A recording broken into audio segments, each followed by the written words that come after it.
Hello, hello, and welcome to another very chilly, but another episode of Teaching with Inquiry Live. Thank you so much for joining me tonight. I have a few questions for you. My first one is, do students know what's expected of them in your classroom? Or are they constantly coming up to you and asking you what it is they're supposed to be doing, or you have constant cluelessness seems to be a theme in your room? So tonight we're going to talk about how using success criteria can help your students understand what exactly is happening in your room, because I think students should probably have a good idea of what it is they're learning and why it is they're learning it. So we're going to talk about how to effectively use success criteria in our classrooms so that our students can know what's going on, or at least have the answers readily available at their fingertips. So instead of answering, you can just point.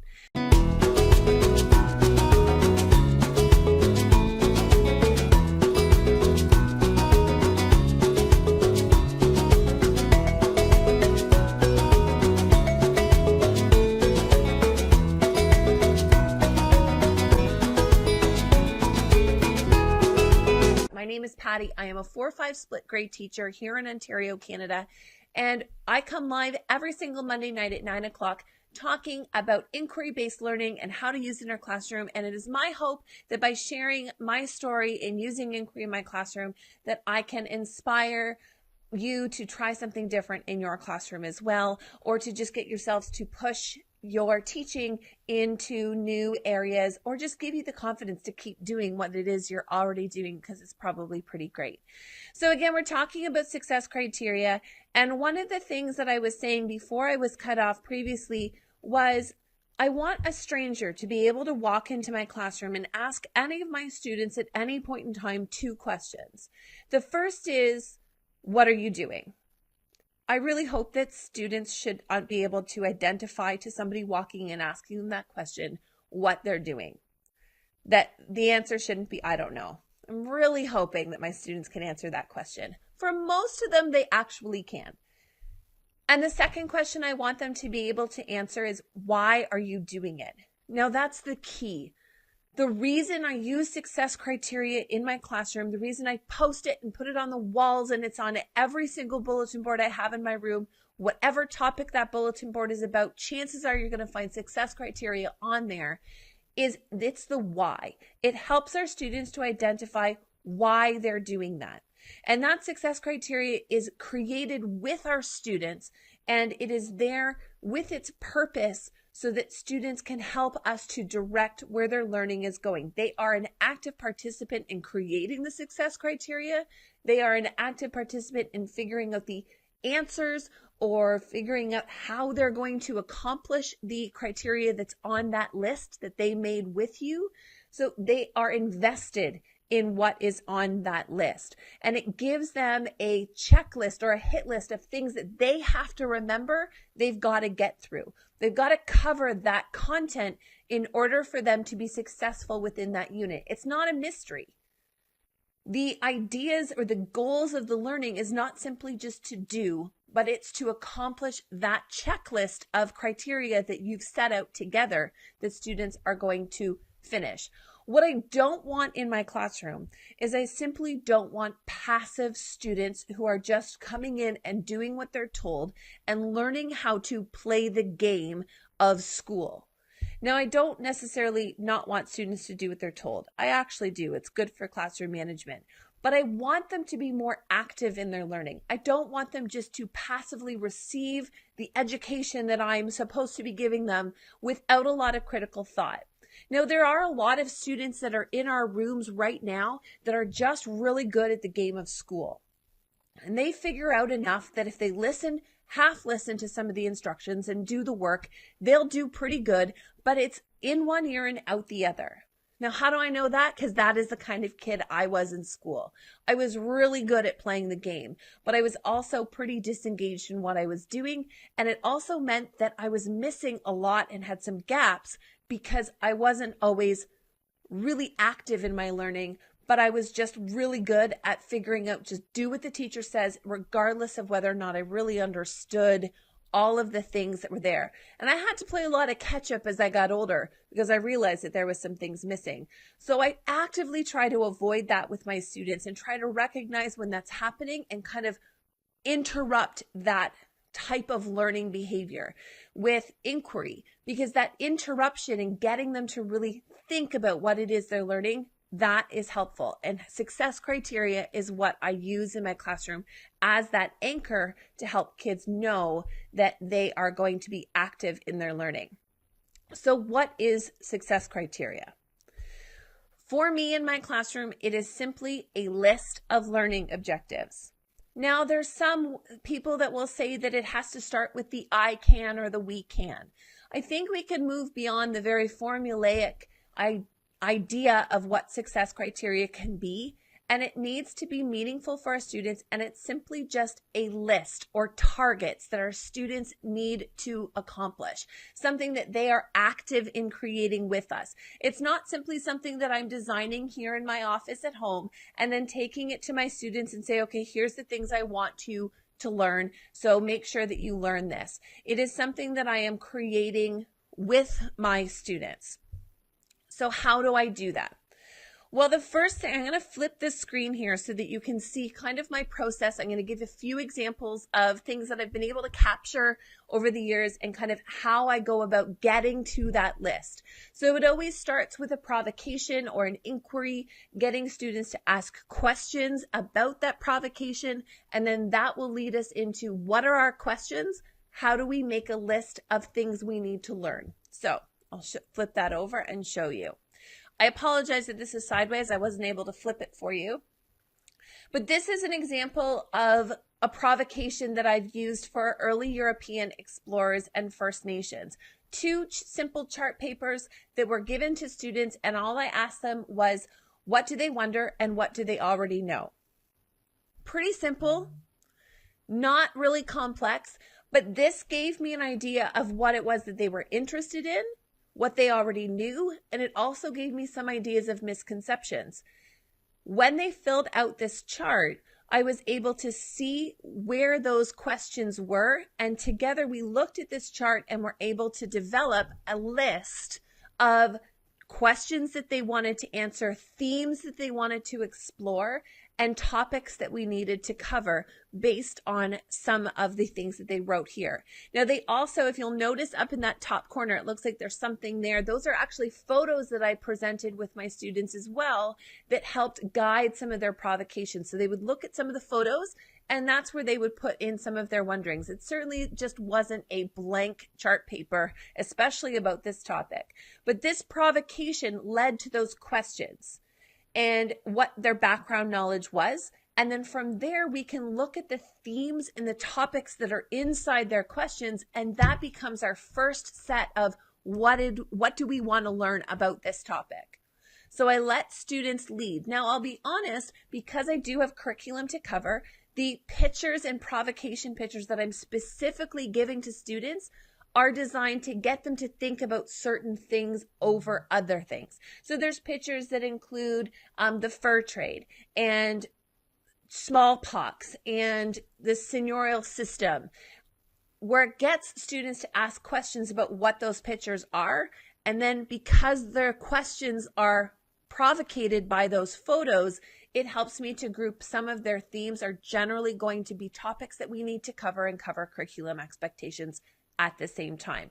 But they're very active, and that list that we create, the success criteria list that we create, comes from this activity. Another provocation that I've done in the past is simply just put a word in the center called habitat, and then we brainstorm all of the things or other words or concepts and ideas that are going to come out of that provocation. So habitats is definitely something that I have just finished teaching with my class, and this is a topic where students generally will have some background knowledge. So this provocation, using these words, I wrote the word in the center, and all of the words around were words that my students came up with. Now from here, it's not just a blank paper anymore. From here, I was able to look at and group some topics of interest, and we were able to look at some of the words and sort and group them together to come up with overarching questions that we wanted to answer. Those questions were definitely the why we were going to be doing things. So we looked here and we looked at, there was different things about animals. We looked at where do animals live around the world. We looked at the different types of animals that live. We looked at garbage and smoke, so things that affect animals and habitats. All of those were phrased into questions, which then guided our learning, and that was our success criteria list. What were the questions we were trying to answer? And if they were able to answer those questions, that was good too. So another, just a little example of the writing process. I know you can't really read some of the words, but I have the pre-write, draft, edit, and revise sections on my bulletin board, and we just would work through those and add different ideas as we were learning about those different steps in the writing process. We would work through and talk about those, and that would be added. So at this point in time, as I was teaching this part, we were currently working on revising using the ARMS strategy. Add, remove, move, and substitute while we were revising our work. So we had lots of sticky notes and ideas around that section so that we could talk about that. And those were the different ways that we would edit and revise our work. So just student ideas on how we would do that. This is a current one from this year. You can tell that the borders have changed. That's how I can tell what year they're from. But this is the questions that we would take from that provocation, and we would come up with these questions. These are our guiding questions. Now, this doesn't give us the assessment, but these were the questions that we would make sure that any material that students would generate, this was what the questions they needed to be able to answer in order to be successful in our unit on government. Now, these were questions that students helped me come up with. You can see that on the sticky notes around those questions that are definitely color-coded on purpose so that we can quickly reference them. The questions that are around them were the questions they came up with in our provocation that led to those questions. So I grouped them around. So you'll see there was a couple of questions around the levels of government that students had, and we grouped those questions, and that's how we came up with the orange. What are the different levels of government and what are they responsible for? That was we summarized all of their various questions and put it together into one overall question that would help them answer all of those smaller questions that they came up to. So we grouped their original Wonder Wall provocation questions, and we came up with a simplified list of things that they would have to answer in order to be successful in this unit. Now, there's lots of different examples of those, and it's a pretty simple process to come up with. You ask your students what they know. You ask them what they want to know. They write down their questions, and then you look at them together, group them into themes or topics that are similar, and then you come up with a summary question, and you list those on the chart paper, and then you add it to your board. Now, this becomes what you are focusing on as you're moving through your unit. And if you're familiar with the expectations of the Ontario Grade 5 curriculum for government, you'll see that these are very closely tied to what it is that grade 5 students are expected to know about levels of government and what they're responsible for. And that was in part and parcel because there's a bit of manipulation on my part to make sure that the materials they were using for their provocation led them to these types of wonderings. So that's kind of how you make sure that a wonder wall or a provocation leads to the appropriate success criteria. Now, the second fold is, okay, so I've got this up on my board. How do I get students to pay attention to it? Other than it just being decoration. We did it, but then now we're going to move on and do the lessons in our unit. And we're going to talk about this, and we're going to have activities we're going to do, but how are they going to keep going back? The biggest key for me is one, it needs to be on the chart paper. It needs to be something that was created with them. I find if I use something that I've made on my computer and I print it out, students are less likely to reference that because it just looks like another white paper on the bulletin board. When they see the chart paper and we did it together and then I post it up there, even if it's not pretty and it's a little bit messy, I find that students will use that more often. The second thing is that it needs to be modeled for students. You as the teacher need to constantly reference this piece. You need to be referencing this chart paper every single lesson. So before we get started in the lesson, I will often say, okay, today we are going to be looking more into answering the purple question on our chart over there, reminding them to make sure that as they're learning to keep that question top of mind, that's what they should be able to answer at the end of the learning activity that they're doing so that they can learn more about that topic, is always to keep those in there.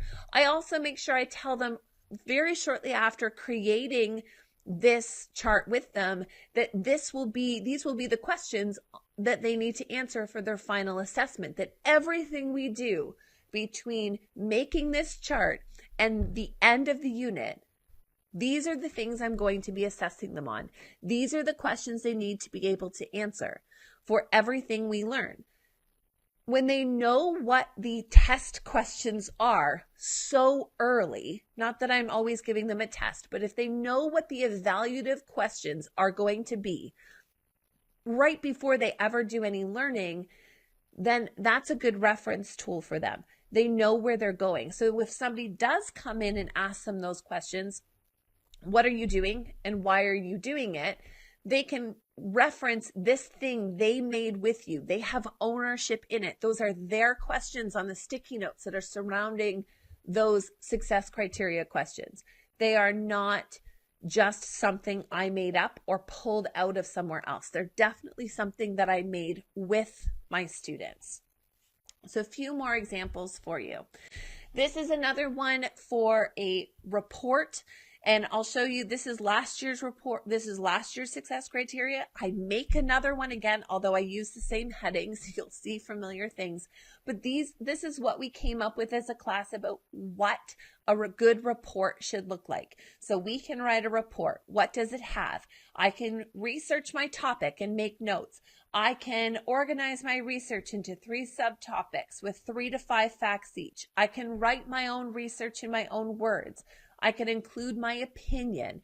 All of those are important. And again, a story. So I will use a planner. It has a clear beginning, middle, and end. It has a conflict, characters that talk, think, and feel, and a story that has good descriptions and details. So that's what my class last year came up with me.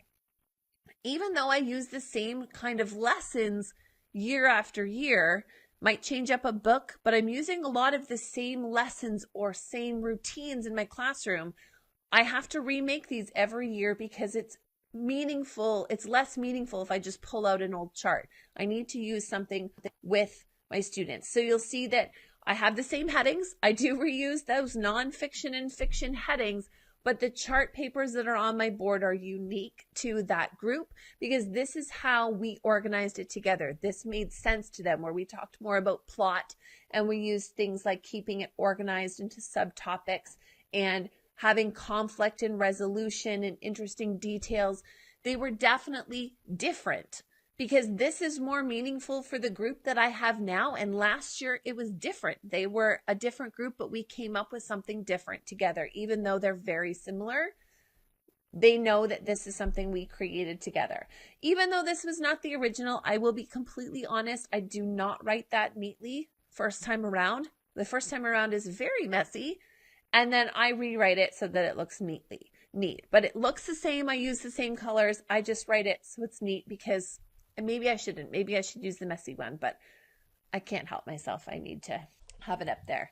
Another one here for the human body. This is currently up in my classroom right now. with what are the organs. These are the things that my students are answering right now about the respiratory system. They know that they need to answer all 4 of those questions about the respiratory system, and they're taking it and running with it now at this point. They're coming up with some questions so that they can guide their research to be able to answer these final 3 questions on here. And same with the habitats. Now, this is an interesting one with the habitats because we came up with this at the beginning, and then as we were learning, we actually shifted. We shifted our entire focus. So we first, as we were doing the provocation, we got really interested, my students were really interested in the habitats.